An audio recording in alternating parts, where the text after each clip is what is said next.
ദൈവമനുഷ്യന്റെ സ്നേഹഗീത അധ്യായം 191 വാല്യം 5 എസ്തരലോണിലെ സാബത്ത് ജാബസ് കുട്ടി ധനവാനായ ദീവസിന്റെ ഉപമ. മിക്ക കൂട്ടുകാരോട് കടം വാങ്ങിയ പണം നാളെ തിരിച്ചു കൊടുക്കാനായി ആവശ്യമുള്ളിടത്തോളം കൊടുക്കുക. ഈശോ കറിയോത്തുകാരനോട് പറയുന്നു. പൊതുവായിട്ടുള്ള പണം അയാളാണ് കൈകാര്യം ചെയ്യുന്നത്. പിന്നീട് ആൻഡ്രുവിനെയും ജോണിനെയും വിളിച്ച് 2 സ്ഥലങ്ങളിലേക്ക് വിടുന്നു. ജെസ്രീലിൽ നിന്നുള്ള റോഡുകൾ ഈ 2 സ്ഥലങ്ങളിൽ നിന്നും വ്യക്തമായി കാണാം. പത്രോസിനെയും സൈമണെയും വിളിച്ച് ഡോറാസിന്റെ പണിക്കാരുടെ പക്കലേക്ക് അയക്കുന്നു. 2 വയൽ ശേഖരങ്ങളുടെയും ഇടയ്ക്കുള്ള അതിർത്തിയിൽ ഒരുമിച്ച് കൂടാനാണ് നിർദ്ദേശം. പിന്നീട് ജെയിംസിനെയും യൂദാസിനെയും വിളിച്ച് പറയുന്നു, നിങ്ങൾ ഭക്ഷണ സാധനങ്ങളും എടുത്തുകൊണ്ട് എന്റെ കൂടെ വരിക. യോഹന്നാന്റെ പണിക്കാരും അവരുടെ സ്ത്രീകളും കുട്ടികളും ഈശോയെ അനുഗമിക്കുന്നു. പുരുഷന്മാർ 2 വലിയ കുടങ്ങൾ എടുത്തിട്ടുണ്ട്. ഏകദേശം 10 ലിറ്റർ വീതം കൊള്ളും. നിറയെ വീഞ്ഞാണ്. നന്നായി തിങ്ങി വളരുന്ന ഒരു മുന്തിരിത്തോട്ടം ലക്ഷ്യമാക്കിയാണ് അവർ നടക്കുന്നത്. യോഹന്നാന്റെ തോട്ടങ്ങളുടെ അങ്ങേ അറ്റത്താണത്. പുതിയ ഇലകൾ വന്ന് ഇടതൂർന്ന് നിൽക്കുന്ന മുന്തിരിപ്പന്തൽ. അതിനപ്പുറത്ത് നിറയെ വെള്ളമുള്ള ഒരു കുളം. അത് കുഴിക്കാൻ എത്രമാത്രം അധ്വാനിച്ചിട്ടുണ്ടായിരിക്കണം. നോക്കൂ, ഈ കുളത്തെ ചൊല്ലി യോഹന്നാനും ഡോറാസും തമ്മിൽ എന്തു വഴക്കായിരുന്നു. യോഹന്നാൻ പറഞ്ഞു, എല്ലാം നശിച്ചെങ്കിൽ അത് നിന്റെ അപ്പന്റെ കുറ്റം കൊണ്ടാണ്. അവനെ ആരാധിക്കാൻ അയാൾക്ക് ആഗ്രഹമില്ലായിരുന്നെങ്കിൽ അവനെ പ്രകോപിപ്പിക്കാതിരിക്കാൻ വേണ്ട ശങ്കയെങ്കിലും ഉണ്ടാകണമായിരുന്നു. അപ്പോൾ ഡോറാസ് ഒരു ചെകുത്താനെ പോലെ അലറി, ഈ കുളമാണ് നിന്നെ രക്ഷിച്ചത്. പ്രാണികളൊന്നും ഇതിനപ്പുറം കടന്നിട്ടില്ല. യോഹന്നാൻ മറുപടി പറയുന്നു, നേരത്തെ എസ്തരലോണിലുള്ളതിൽ ഏറ്റവും മെച്ചപ്പെട്ട തോട്ടങ്ങൾ നിന്റേതായിരുന്നല്ലോ. എന്നിട്ട് ഇപ്പോഴെല്ലാം നശിച്ചത് എന്തുകൊണ്ട്? ഇത് ദൈവശിക്ഷയാണ്. എന്നെ വിശ്വസിക്കൂ, നീ അല്പം പരിധി കടന്നുപോയി. ഈ വെള്ളം ഇത് എപ്പോഴും ഇവിടെ ഉണ്ടായിരുന്നല്ലോ. എന്നെ രക്ഷിച്ചത് അതൊന്നുമല്ല. ഡോറാസ് വീണ്ടും അലറി. ഇത് വെളിവാക്കുന്നത് ഈശോ ഒരു പിശാചാണെന്നാ. യോഹന്നാനും ഉച്ചത്തിൽ വിളിച്ചു പറഞ്ഞു, അവൻ നീതിമാനായ മനുഷ്യനാണ്. അങ്ങനെ കുറെ നേരം 2 പേരും മടുക്കുന്നതുവരെ വഴക്കായിരുന്നു. പിന്നീട് യോഹന്നാൻ ധാരാളം പണം ചെലവാക്കി അതിർത്തിയിലുടനീളം കുളങ്ങൾ കുഴിപ്പിച്ചു. നല്ല ആഴത്തിൽ കുഴിപ്പിച്ചു. എന്നിട്ട് ഇന്നലെ ഞങ്ങൾ പറഞ്ഞത് ഞങ്ങളോട് പറഞ്ഞു. ഇതെല്ലാം സംഭവിച്ചതുകൊണ്ട് അയാൾക്ക് സന്തോഷമാണ്. കാരണം ഡോറാസിനോട് അയാൾക്ക് അസൂയയുണ്ടായിരുന്നു. ഇപ്പോൾ പ്രതീക്ഷിക്കുന്നത് ഡോറാസ് എല്ലാം കുറഞ്ഞ വിലയ്ക്ക് വിൽക്കും. അപ്പോൾ അതെല്ലാം വാങ്ങാൻ കഴിയുമെന്നാണ്. ഈശോ കാരുണ്യത്തോടെ അവർ പറയുന്ന രഹസ്യ വിവരങ്ങളെല്ലാം കേട്ടുകൊണ്ട് ഡോറാസിന്റെ പണിക്കാരെ കാത്തിരിക്കുന്നു. താമസിയാതെ അവർ എല്ലാം വരുന്നു. ഒരു വൃക്ഷത്തണലിൽ ഈശോയെ കണ്ടപ്പോൾ തന്നെ അവർ നിലത്ത് സാഷ്ടാംഗ പ്രണാമം ചെയ്യുന്നു. എന്റെ സ്നേഹിതരെ, നിങ്ങൾക്ക് സമാധാനം. ഇങ്ങു വരൂ.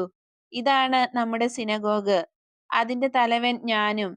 എന്നാൽ ഈ കുടുംബത്തിന്റെ പിതാവാകാനാണ് ഞാൻ ഒന്നാമതായി ആഗ്രഹിക്കുന്നത്. നിങ്ങൾക്ക് കുറച്ച് ഭക്ഷണം വിളമ്പട്ടെ. എന്റെ ചുറ്റും വന്നിരിക്കൂ. മണവാളൻ ഇന്ന് നിങ്ങളുടെ കൂടെയാണ്. ഇന്ന് നമുക്കൊരു വിവാഹ വിരുന്ന് നടത്താം. ഈശോ ഒരു കൂട തുറന്ന് റൊട്ടിയെടുത്തു അവർക്കെല്ലാം കൊടുക്കുന്നു. ഡോറാസിന്റെ പണിക്കാരെല്ലാം അത്ഭുത സ്തബ്ധരായിരിക്കുന്നു. വേറൊരു കൂടയിൽ നിന്നും മറ്റു സാധനങ്ങളും എടുത്തു വിളമ്പുന്നു. ചീസ്, സസ്യങ്ങൾ, ഒരാട്ടിൻകുട്ടിയെ മുഴുവനോടെ വേവിച്ചത്, ഇതെല്ലാം അവർക്ക് വീതിച്ചു കൊടുക്കുന്നു. പിന്നീട് ഒരു പരുക്കൻ പാനപാത്രത്തിൽ കുറെ വീഞ്ഞൊഴിച്ച് അതെല്ലാവർക്കും മാറി മാറി കുടിക്കാനായി കൊടുക്കുന്നു. എന്താണിങ്ങനെ? അവരുടെ കാര്യം എങ്ങനെ? യോഹന്നാന്റെ പണിക്കാരെ കാണിച്ചുകൊണ്ട് ഡോറാസിന്റെ ജോലിക്കാർ ചോദിക്കുന്നു. അവരുടെ പങ്ക് അവർക്ക് നേരത്തെ തന്നെ കിട്ടി. എത്ര വലിയ ചെലവാണ്. അങ്ങേക്ക് ഇതെങ്ങനെ കഴിയും? ഇസ്രായേലിൽ കുറെ നല്ല ആളുകൾ ഇപ്പോഴുമുണ്ട്. ഈശോ പുഞ്ചിരി തൂക്കിക്കൊണ്ട് പറയുന്നു. എന്നാൽ ഇന്ന് സാബത്തല്ലേ? ഈ മനുഷ്യന് നന്ദി പറഞ്ഞോളൂ. എൻഡോറിൽ നിന്നുള്ളയാളിനെ ചൂണ്ടിക്കാണിച്ച് ഈശോ പറയുന്നു. ആടിനെ വാങ്ങിയത് അയാളാണ്. ബാക്കിയുള്ളവയ്ക്ക് ബുദ്ധിമുട്ടിയില്ല. ദരിദ്രരായ ആ മനുഷ്യർ ഭക്ഷണം വിഴുങ്ങുകയാണ്. അങ്ങനെ തന്നെയാണ് പറയേണ്ടത്. ഇതുപോലുള്ള ഭക്ഷണം അവർ രുചിച്ചിട്ട് എത്രയോ കാലം കഴിഞ്ഞിരിക്കുന്നു. അവരിൽ പ്രായം കൂടിയ ഒരാൾ ഏകദേശം 10 വയസ്സ് തോന്നിക്കുന്ന ഒരു ബാലനെ മെയ്യോട് ചേർത്ത് കെട്ടിപ്പിടിച്ചിരിക്കുകയാണ്. ബാലൻ കരയുകയും ഭക്ഷണം കഴിക്കുകയും ചെയ്യുന്നുണ്ട്. എന്തു പറ്റി അപ്പാപ്പാ? ഈശോ ചോദിക്കുന്നു. നിന്റെ നന്മ വളരെ അധികമായതുകൊണ്ടാണ് ഇങ്ങനെ. എൻഡോറിൽ നിന്നുള്ള മനുഷ്യൻ ഇടറിയ സ്വരത്തിൽ പറയുന്നു. അത് ശരിയാണ്. അത് കാണുന്നവർ കണ്ണുനീർ പൊഴിക്കുന്നു. എന്നാൽ ആ കണ്ണീർ കയ്പുള്ളവയല്ല. അവ കയ്പുള്ളതല്ല, ശരി തന്നെ. എന്നാൽ എന്റെ മനസ്സിൽ ഒരാഗ്രഹം. അതുകൊണ്ടുകൂടെയാണ് എനിക്ക് കണ്ണീർ വരുന്നത്. അപ്പാപ്പാ, എന്താണ് സംഗതി? ഈശോ ചോദിക്കുന്നു. ഇവനെ കണ്ടോ? ഇവൻ എന്റെ പൗത്രനാണ്. കഴിഞ്ഞ ശൈത്യകാല മലയിടിച്ചിൽ കഴിഞ്ഞപ്പോൾ മുതൽ അവന് ഞാൻ മാത്രമേയുള്ളൂ. ഇവൻ എന്റെ അടുത്താണെന്ന് പോലും ഡോറാസിന് അറിഞ്ഞുകൂടാ. കാരണം ഒരു വന്യമൃഗത്തെപ്പോലെ വനത്തിൽ ജീവിക്കാൻ അവനെ വിട്ടിരിക്കുകയാണ്. സാബത്ത് ദിവസം മാത്രമേ ഞാൻ അവനെ കാണുന്നുള്ളൂ. അയാൾ കുട്ടിയെ കണ്ടുപിടിക്കുകയാണെങ്കിൽ ഒന്നുകിൽ അടിച്ച് ഓടിക്കും, അല്ലെങ്കിൽ ഒരു മൃഗത്തെ കൊണ്ടെന്ന പോലെ ജോലി ചെയ്യിക്കും. ഈ ഇളം പ്രായത്തിൽ പെസഹാ തിരുനാളിന് മിക്കായുടെ കൂടെ ഇവനെ ഞാൻ ജെറുസലേമിലേക്ക് അയക്കുകയാണ്, ഇസ്രായേലിന്റെ നിയമത്തിന്റെ പുത്രനായി തീരുവാൻ. അത് കഴിഞ്ഞിട്ടുള്ള കാര്യം, ഇവൻ എന്റെ മകളുടെ മകനാണ്. ഇവനെ എനിക്ക് തന്നേക്കാമോ? കരയാതെ. മക്കളില്ലാത്ത വിശുദ്ധരായ സത്യസന്ധരായ പല സ്നേഹിതർ എനിക്കുണ്ട്. അവർ അവനെ നല്ലവനായി വളർത്തിക്കൊള്ളും, എന്റെ രീതിയിൽ വളർത്തും. ഓ കർത്താവേ, അങ്ങയെക്കുറിച്ച് കേട്ടപ്പോൾ മുതൽ ഇതാണ് ഞാൻ ആഗ്രഹിച്ചത്. ഈ മരണത്തിൽ നിന്നും എന്റെ കുഞ്ഞിനെ രക്ഷിക്കണമെന്ന് പരിശുദ്ധനായ യോനായോട് ഞാൻ പ്രാർത്ഥിച്ചു. കാരണം ഈ യജമാനന്റെ കീഴിലായിരിക്കുക എന്നത് എന്താണെന്ന് യോനായ്ക്ക് നല്ലവണ്ണം അറിയാം. കുട്ടി, നീ എന്റെ കൂടെ വരുന്നോ? എന്റെ കർത്താവേ, ഞാൻ വരുന്നു. നിനക്ക് ഞാൻ ഒരു ദുഃഖവും വരുത്തുകയില്ല. കാര്യം ഉറപ്പിച്ചിരിക്കുന്നു. പത്രോസ് ഈശോയുടെ ഉടുപ്പിന്റെ കയ്യിൽ ഒന്ന് പിടിച്ചു വലിച്ചിട്ട് ചോദിക്കുന്നു. ഇവനെ ആർക്കാണ് കൊടുക്കാൻ പോകുന്നത്? ലാസറസിന് തന്നെയാണോ? അല്ല സൈമൺ, മക്കളില്ലാത്ത എത്രയോ പേരുണ്ട്. അവരിൽ ഒരുവനാണ് ഞാനും. ആഗ്രഹം കൊണ്ട് പത്രോസിന്റെ മുഖം ശോഷിച്ചതുപോലെ തോന്നി. സൈമൺ, നിന്നോട് ഞാൻ നേരത്തെ പറഞ്ഞല്ലോ, ഞാൻ നിനക്ക് അവകാശമായി തരുന്ന എല്ലാ മക്കളുടെയും പിതാവ് നീ ആയിരിക്കും. എന്നാൽ നിന്റെ സ്വന്തം മകനാൽ ബന്ധിതനാകേണ്ടവനല്ല നീ. നീ അസ്വസ്ഥനാകേണ്ട. നിന്റെ ഗുരുവിന് നിന്നെ കൂടാതെ സാധ്യമല്ല. നിന്നെ തീർച്ചയായും വേണം. വേർപെടുത്താൻ പാടില്ലാത്ത വിധം അത്ര വലിയ സ്നേഹമാണ് ഗുരുവിന് നിന്നോടുള്ളത്. സൈമൺ, ഞാൻ വളരെ കാർക്കശ്യമുള്ളവനാണ്. വളരെ അസൂയാലുവായ ഒരു ഭർത്താവിനേക്കാൾ കാർക്കശ്യമുള്ളവനാണ് ഞാൻ. ഞാൻ നിന്നെ പ്രത്യേക വിധത്തിൽ സ്നേഹിക്കുന്നു. നീ മുഴുവനും എന്റേതായിരിക്കണമെന്ന് ആഗ്രഹിക്കുകയും ചെയ്യുന്നു. ശരി എന്റെ കർത്താവേ, അങ്ങനെ തന്നെ ആകട്ടെ. അങ്ങ് ആഗ്രഹിക്കുന്നത് പോലെ തന്നെ എല്ലാം ആയിരിക്കട്ടെ. പാവം പത്രോസ് ഈശോയുടെ ആഗ്രഹത്തിന് വഴങ്ങുന്നതിൽ അസാമാന്യ ധീരോദാത്തത കാണിക്കുന്നു. ഉദിച്ചുയരാൻ പോകുന്ന എന്റെ സഫയുടെ മകനായിരിക്കും അവൻ. അവൻ എല്ലാവരുടേതുമായിരിക്കും, ആരുടേതുമായിരിക്കുകയുമില്ല. അവൻ നമ്മുടെ കുട്ടിയായിരിക്കും. അവന് കഴിവുള്ളിടത്തോളം ദൂരം അവൻ നമ്മളെ അനുഗമിക്കുകയും ചെയ്യും. അല്ലാത്തപ്പോൾ ഇടയന്മാർ അവന്റെ രക്ഷിതാക്കളായിരിക്കും. എല്ലാ കുട്ടികളിലും അവർ ശിശുവായ ഈശോയെ സ്നേഹിക്കുന്നവരാണ്. എന്റെ കുഞ്ഞെ, ഇങ്ങു വരൂ. നിന്റെ പേരെന്താണ്? ജോണിന്റെ മകൻ ജാബസ്. ഞാൻ യൂദായിൽ നിന്നുള്ളവനാണ്. കുട്ടി ചുണയോടെ ഉത്തരം പറയുന്നു. അതെ, ഞങ്ങൾ യൂദയാക്കാരാണ്, വൃദ്ധൻ ശരിവച്ച് പറഞ്ഞു. ഡോറാസിന് യൂദയായിലുള്ള പുരയിടങ്ങളിൽ ഞാൻ ജോലി ചെയ്തിരുന്നു. അവിടെയുള്ള ഒരുവനെയാണ് എന്റെ മകൾ വിവാഹം ചെയ്തത്. അവൻ അരിമത്യായ്ക്ക് സമീപം വനത്തിൽ ജോലി ചെയ്യുകയായിരുന്നു. കഴിഞ്ഞ ശൈത്യകാലത്ത് ഞാൻ ആ സ്ഥലം കണ്ടു. മലയിടിച്ചിൽ കൊണ്ടുണ്ടായ നാശം. കുട്ടി രക്ഷപ്പെട്ടത് അന്ന് അവൻ ദൂരെ അവരുടെ ഒരു ബന്ധുവിന്റെ വീട്ടിൽ ആയിരുന്നതിനാലാണ്. ശരിക്കും പറഞ്ഞാൽ അവന്റെ പേര് അവന് ചേരുന്നതാണ്. ഈ പേര് കേട്ടപ്പോൾ തന്നെ ഞാൻ മകളോട് ചോദിച്ചു, ഇതെന്ത് പുരാതനമായ പാരമ്പര്യം നീ ഓർക്കുന്നില്ലേ എന്ന്. എന്നാൽ അവളുടെ ഭർത്താവിന് നിർബന്ധമായിരുന്നു ഈ പേര് തന്നെ മതിയെന്ന്.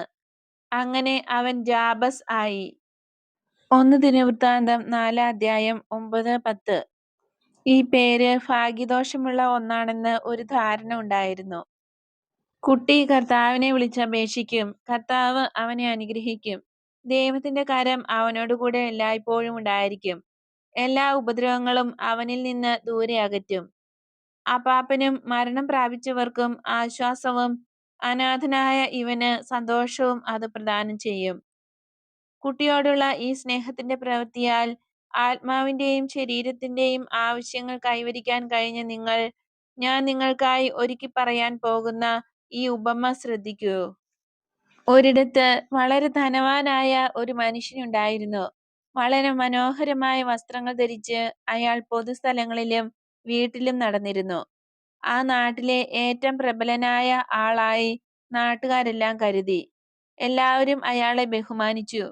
പ്രത്യേകിച്ച് എന്തെങ്കിലും കാര്യലാഭം ഉണ്ടാകണമെന്ന് ആഗ്രഹിച്ച് സ്നേഹിതരും അയാളെ സ്തുതിച്ച് സന്തോഷിപ്പിച്ചു. എല്ലാ ദിവസവും വലിയ വിരുന്ന് സൽക്കാരങ്ങൾ, വിശാലമായ ഹാളുകൾ നിറയെ സമ്പന്നരായ അതിഥികൾ. എല്ലാവരും അയാളെ സ്തുതിച്ചു. ദീവസിന്റെ വിരുന്നുകൾ പ്രസിദ്ധമായി. എത്ര നല്ല ഭക്ഷണം, എത്ര വിശിഷ്ടമായ വീഞ്ഞ്, മറ്റൊരിടത്തും കിട്ടാത്ത ഇനങ്ങൾ. ഈ പട്ടണത്തിൽ തന്നെ വളരെ ദരിദ്രനായ ഒരു ഭിക്ഷു ജീവിച്ചിരുന്നു. ദീവസ് അസാമാന്യ ധനവാനായിരുന്നു, എന്നാൽ ഭിക്ഷു അസാമാന്യ ദരിദ്രനും അരിഷ്ടത അനുഭവിക്കുന്നവനുമായിരുന്നു. പക്ഷെ ഒരു വ്യത്യാസം, മാനുഷികമായ ദുരിതം കൊണ്ട് മൂടപ്പെട്ടിരുന്ന ഒരു വലിയ നിധി ഭിക്ഷുവിലുണ്ടായിരുന്നു. ലാസറസ് എന്നു പേരുള്ള ഈ ഭിക്ഷുവിന്റെ അരിഷ്ടതയെക്കാളും ദീവസിന്റെ സ്വത്തുക്കളെക്കാളും മികച്ച ഒരു നിധി ഒളിക്കപ്പെട്ടിരിക്കുന്ന വലിയ നിധി. അത് ലാസറസിന്റെ കളങ്കമറ്റ വിശുദ്ധിയായിരുന്നു. അയാൾ നിയമങ്ങൾ ഒന്നും ലംഘിച്ചില്ല, ആവശ്യവും ന്യായവുമാണെന്ന് തോന്നിയപ്പോൾ പോലും. എന്നാൽ ഏറ്റവും ഉപരിയായ സ്നേഹത്തിന്റെ പ്രമാണം, ദൈവത്തോടുള്ള സ്നേഹവും സഹോദരനോടുള്ള സ്നേഹവും അയാൾ വിശ്വസ്തയോടെ അനുസരിച്ചു.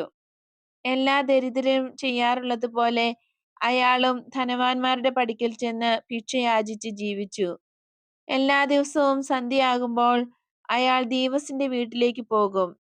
അവിടുത്തെ വലിയ സദ്യയുടെ ഉച്ഛിഷ്ടങ്ങൾ കിട്ടുമെന്ന് പ്രതീക്ഷിച്ച് പടിക്കൽ വെളിയിലുള്ള വഴിയിൽ ക്ഷമാപൂർവം കിടക്കും.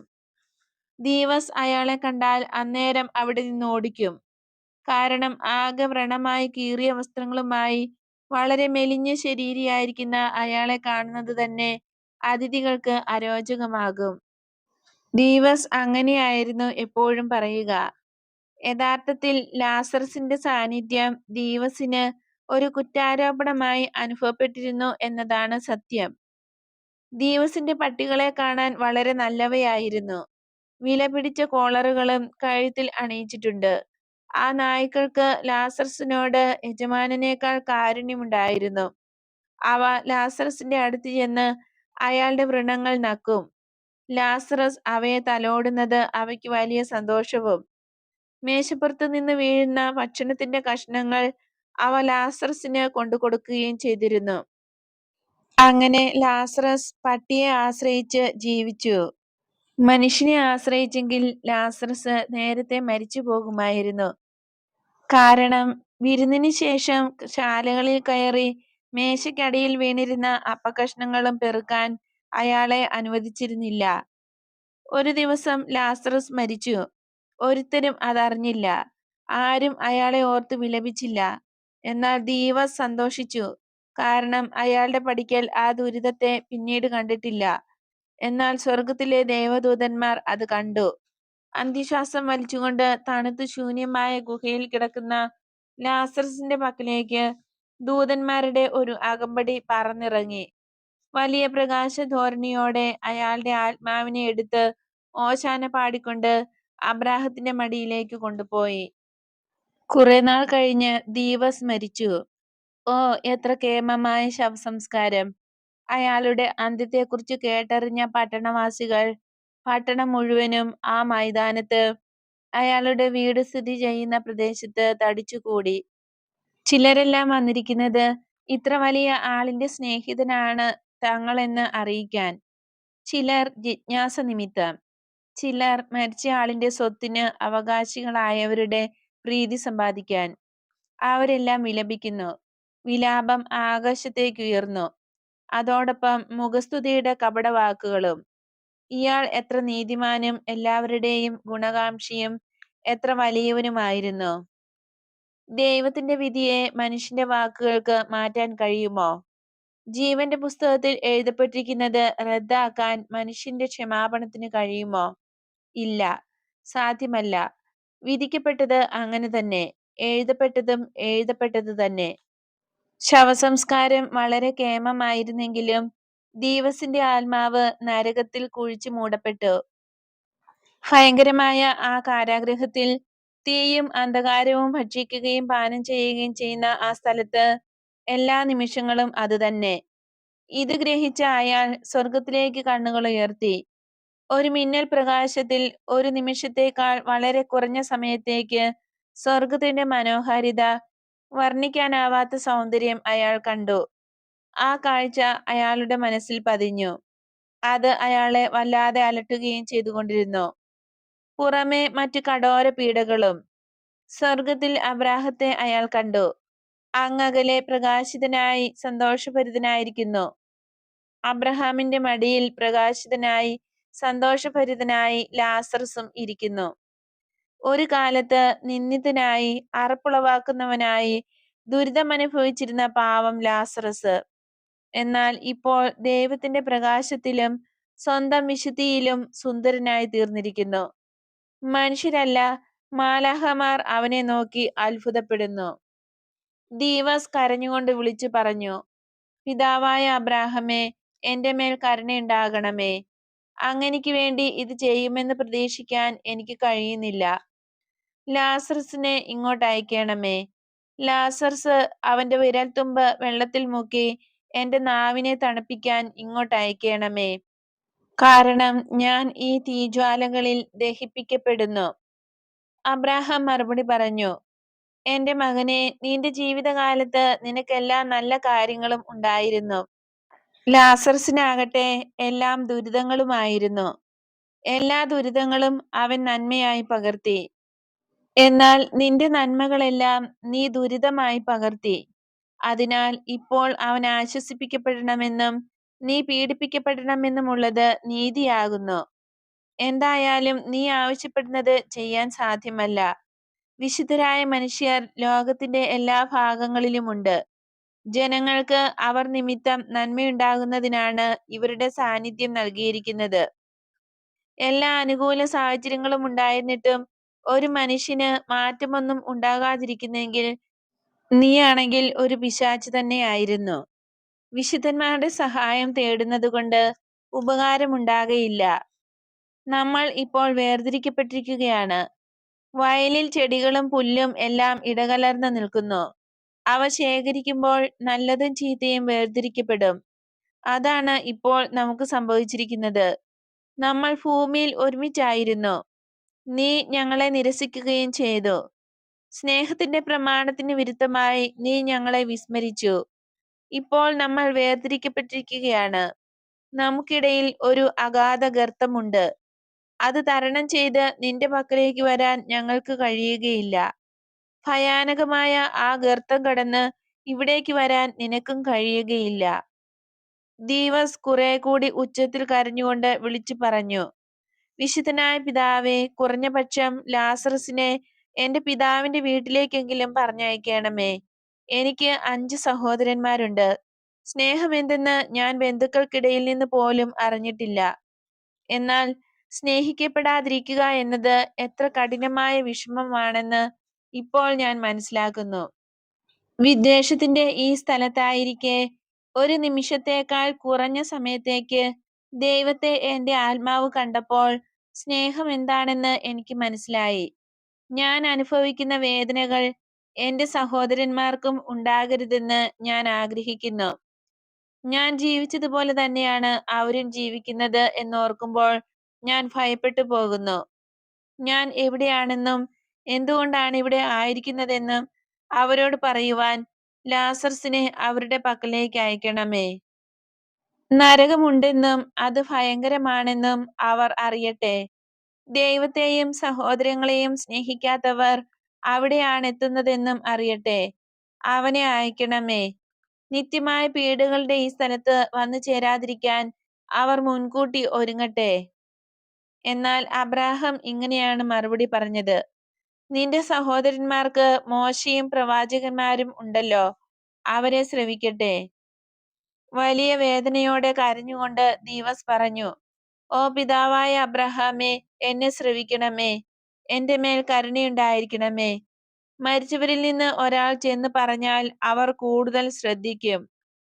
എന്നാൽ അബ്രാഹാം പറഞ്ഞു: മോശയെയും പ്രവാചകന്മാരെയും അവർ ശ്രവിക്കാത്തവരാണെങ്കിൽ മരിച്ചവരിൽ നിന്ന് ഉയിർത്ത ഒരുവൻ സത്യത്തിന്റെ വചസ്സുകൾ 1 മണിക്കൂർ നേരം അവരോട് പറഞ്ഞാലും അവർ വിശ്വസിക്കയില്ല. എങ്ങനെയായാലും എന്റെ മടിയിൽ ഭാഗ്യമോടെ വാഴുന്ന ഒരാത്മാവ് അവിടം വിട്ടുപോയി ശത്രുവിന്റെ മക്കളാൽ അവഹേളിക്കപ്പെടുന്നത് ഉചിതമല്ല. നിന്ദനങ്ങൾ സഹിക്കാനുണ്ടായിരുന്ന കാലം കഴിഞ്ഞുപോയി. ദൈവത്തിന്റെ കൽപ്പനയാൽ അവർ ഇപ്പോൾ സമാധാനത്തിൽ മുഴുകി കഴിയുന്നു. ദൈവവചനം വിശ്വസിക്കുകയോ അവ അനുസരിക്കുകയോ ചെയ്യാത്തവരെ മാനസാന്തരപ്പെടുത്താൻ ശ്രമിക്കുന്നത് പ്രയോജനരഹിതമാണെന്ന് അവിടുത്തേക്കറിയാം. ഇതാണ് ഉപമ. വിശദീകരണം ആവശ്യമില്ലാത്തതുപോലെ അത്ര വ്യക്തമാണ് ഇത്. എന്റെ യോന ഇവിടെ ജീവിച്ചു. ലാസറസിന്റെ വിശുദ്ധി അവൻ പ്രാപിച്ചു.